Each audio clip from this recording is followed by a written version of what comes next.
Welcome to my Spanish class. We are continuing with chapter 7. Today's topic is indirect object pronouns.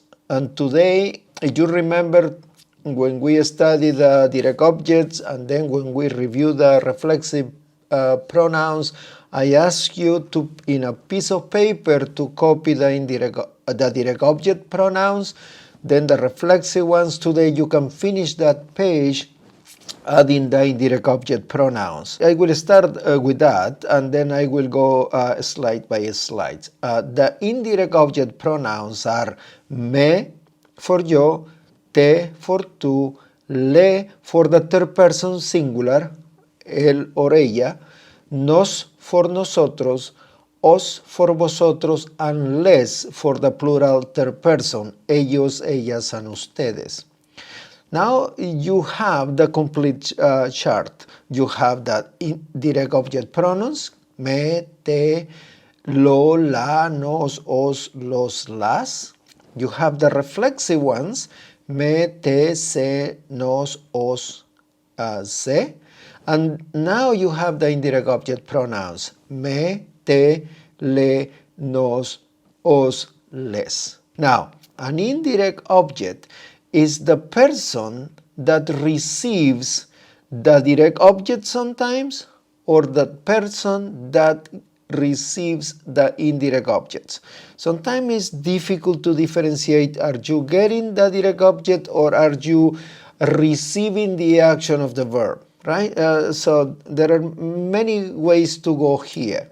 But the indirect object never change, right? It's a person, most of the time a person that receives something, right? The person that receives the direct object or the person that receives the action of the verb. That's the indirect object. So some sentence doesn't have indirect object. You need to have a person receiving something to have an indirect object. That's the bottom line. That's the overall, the framework, right? That's the general information here. Now, if you remember last class, we studied por and para. One of the uses of para, if you remember, is to introduce the recipient, the person that is getting something, the person that is receiving something. So I will start with that particular sentence, just to link this class with the class before. So if I say, compro un pastel para el cumpleañero, right?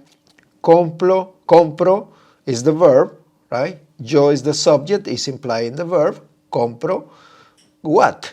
What is the direct object? In this case, un pastel. So, compro un pastel for whom or to whom? Para, the preposition para that introduce the recipient, para el cumpleañero, right? El cumpleañero there is the indirect object. In this case, receiving the direct object, that is un pastel, right?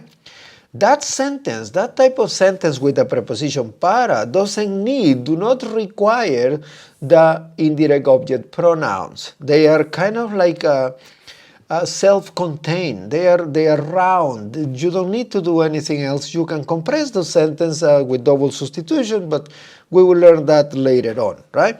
But you don't need to add any indirect object pronoun in the sentence. But that's not the only way to introduce indirect objects. The other way, and it's probably the most common way to introduce indirect object, is using indirect object pronouns from the very beginning. Using the same sentence that I told you, compro un pastel para el cumpleañero, I can change that sentence using an indirect object pronoun saying le, that's the indirect object pronoun for the third person. That le will be linked directly related to el cumpleañero, right? In a moment you will see that. So le, then the verb compro, right? The subject is implying the verb. Remember, it's yo implying the verb. Le compro what? The what doesn't change, it's the direct object. Un pastel, right? To whom? For whom, right? Al cumpleañero, right? I don't know, you hear what I says. I says cumpleañero. I make a contraction there, the preposition a plus the masculine article el, and I contract those things into al cumpleañero, right? Why is that? Because every single time, and this is a rule in Espanol, that you are using the indirect object pronoun le or les, meaning in the third person indirect object pronoun, either singular or plural, you will need to clarify, you will need to make a specific, one more time, the indirect object. We are very redundant in Spanish in this particular case, right?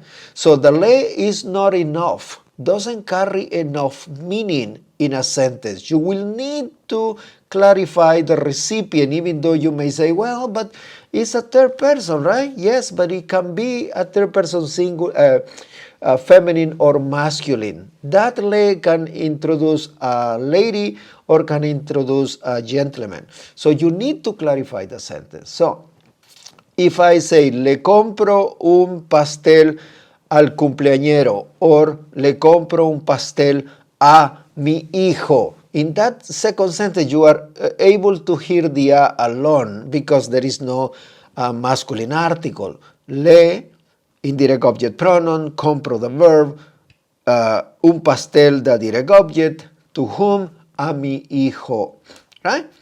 Let's pretend that I just says, le compro un pastel, right? And that's my sentence, that's my exercise. Let's pretend one of you do that, and you give me that sentence, right? That sentence has a problem. That sentence is limping meaning, right? Who is receiving? Who is the person that receives wherever you are giving to that person, right? Let's pretend that I say, le compro un pastel, right? Le, indirect object pronoun, right? Compro, the verb that implies the subject, yo, the direct object, un pastel. The problem with that sentence, since we don't have a context, you need to clarify who is receiving the pastel, right? Otherwise, the sentence doesn't carry enough meaning. It can be a boy or it can be a girl, right? So that sentence is limping, and I am forced to clarify the indirect object, right? So, le compro un pastel a mi hijo. Now the sentence carries all the meaning. There is no way that you can say, oh, but who is getting what? It's very clear in the sentence now that I am putting back the indirect object. So remember, in Spanish we are very redundant in this particular case, and we are not afraid to repeat something that we may already know. So much so that sometimes we say something like this: me compro una casa para mí. Right? And that para mí is redundant there because me never call into confusion. But in Spanish, we tend to do that. Or if I say, te doy un regalo a ti, right? That a ti is irrelevant, is unnecessary, is extremely redundant because te never call into confusion. But le always call into confusion. So with le or les, you are forced to clarify your indirect object. I hope that that's clear enough and that carries enough meaning for you.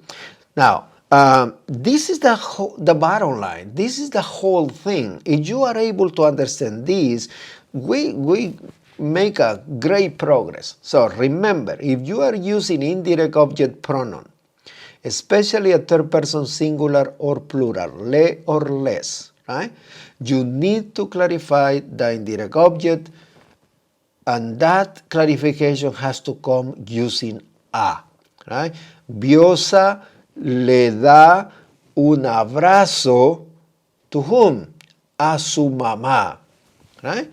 Biosa, the subject, le, the indirect object pronoun, da, the verb to give, what? Un abrazo, the direct object, to whom? A su mamá, as indirect object, right? Now, you may ask, well, what kind of verbs are the normal ones in Spanish that carries or that we can use with indirect object pronouns. Pretty much any verb. I probably will exclude the verb correr, but pretty much any verb can be subject to be used in a sentence with an indirect object or an indirect object pronoun. But the most common ones, right? And we will study pedir and preguntar alone in probably the next class, right? So pedir and preguntar and decir always are indirect object verbs, as we call it. It's the same in English with pedir or preguntar, right? If you think in your own language, if you are asking something, you will use the verb to ask if you are describing to your action. But other than that, you are not using ask. If you come to me and you need a pencil, you won't say, I will ask you for a pencil. That will be the description. You will say, hey, do you have a pencil that I can borrow from you? Right? You are not using the verb to ask, but when you explain your action, you have to use the verb to ask. That's an indirect object situation. That's the same in Espanol. So pedir or preguntar are, for the most part, verbs that we use in company of an indirect object or an indirect object pronoun. Decir is the same, right? Le digo, to who?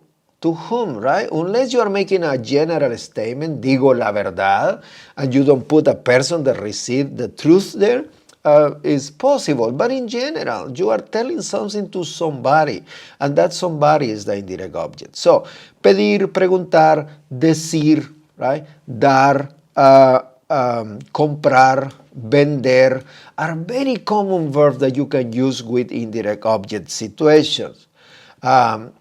Later in chapter 8, we will see other verbs that always require the indirect object pronouns, but they are phrased in a different fashion. But I will mention those verbs. I won't use it today because I want to be very emphatic in the point that I want to make today. But verbo doler, verbo gustar, verbo hacer falta, encantar, enloquecer, fascinar, importar, interesar, are verbs that are used in Spanish in company of an indirect object pronoun, right? Now, let's go back to today's topic, and we are pretty much about to finish the session. Remember, you will need a subject. You may start the sentence with the indirect object pronoun if the subject is yo, like in the example that I gave you. Le doy un pastel a mi hijo. I use comprar, but now I am using a different verb. Le doy. Doy is related with the pronoun yo. And this is very important for you to understand, because when we review verbo gustar, we will see that the subject disappears from there. And there is pretty much no subject whatsoever. Or the subject is at the very end of the sentence. So it's very important for me that you understand how the sentence is built. If it's a yo form, you start with the indirect object pronoun related to the person that is receiving. So let's say there is a third person singular. Le is the indirect object pronoun. Most likely you will start the sentence that way. Then the verb, doy, and that verb is carrying the subject, right? Le doy what? What is the direct object? Un regalo, right? That's the direct object. To whom or to who? That's the indirect object. That's the person that is receiving the direct object. So, le doy un regalo a mi hijo. That sentence is perfect. You have the indirect object pronoun first, then the verb that carries the subject, then the direct object, un regalo, then the indirect object, a mi hijo. Don't forget, you have to make explicit your indirect object through that a, right? Le doy un regalo a mi hijo. Now, what happens if it's a different subject, not you? Let's say that I say, Zach le da la tarea al profesor. And I want you to analyze that sentence. And I know it's difficult for you because in English you probably don't learn English that way, right? But if you are able to analyze the sentence saying, sac is the subject, le is the indirect object pronoun, da is the verb. Now that verb, da, is related to sac, not to el profesor. That's very important that you understand this. Sac, le, da, what? The what is the direct object, as you should remember. La tarea in this case. To whom? Al profesor, a la profesora, a su compañero, whoever is the person that is receiving la tarea in this case. So I want you to go and analyze the sentence this way. So I will give you a sentence and I will give you a little bit of time so you can go explain to yourself the elements of the sentence. So let's say I say, le vendo una casa a tus padres. Right? So let's analyze the sentence. Tell me what is first in that sentence. What is that less thing? If you says that le is the indirect object pronoun, you are absolutely correct. What is the next element in the sentence? If you says that's the verb, vendo, you are absolutely right. And what is next? And if you says that's the direct object, una casa, you are absolutely correct. And what is the last piece of information? And if you say is the indirect object a tus padres, you were absolutely correct. If you are able to do that, you are understanding completely every single piece of information in the sentence. And believe me, the next step when we do double substitution, it will be so easy for you that it will be a piece of cake for you. So one more time, remember, le is an indirect object pronoun. You don't have to use always the third person. You can use me, you can use te, you can use os, nos, or you can use les, depending who is receiving the direct object or is being affected by the verb. That's the key, right? Because that direct object pronoun is linked directly related to the person that is receiving that. So I will give you a second sentence and that will be it. If I say, David me compra un reloj. I don't need to say a mí because me and a mí doesn't need clarification. A mí will be very extremely redundant. But if you want to keep it for now, keep it there. So let's go back and analyze the sentence. Who is David? You says David is the subject. He's doing the action, right? Okay, that's correct. And what is me there? If you says me is the indirect object pronoun, you are absolutely correct. David me. What is next? And you say, well, next is the verb, professor, right? Absolutely right. Compra, right? Remember that compra and David are related. David is doing the action. The action is the verb, right? So David me compra what? What is the answer for a direct object that you should remember, right? In this case, un reloj. Now, in this case, because we are using me, we don't need to clarify the recipient because me never call into confusion. It's very clear, me is yo. So I am receiving the watch in this case, right? So, David me compra un reloj. I hope that this is more or less clear for you. I know it's a difficult topic. You need to practice a lot. But for now, this is the end of this class, and we will continue with this topic for the next three more classes. So don't forget to subscribe to my channel in YouTube, and have a good evening. Bye-bye.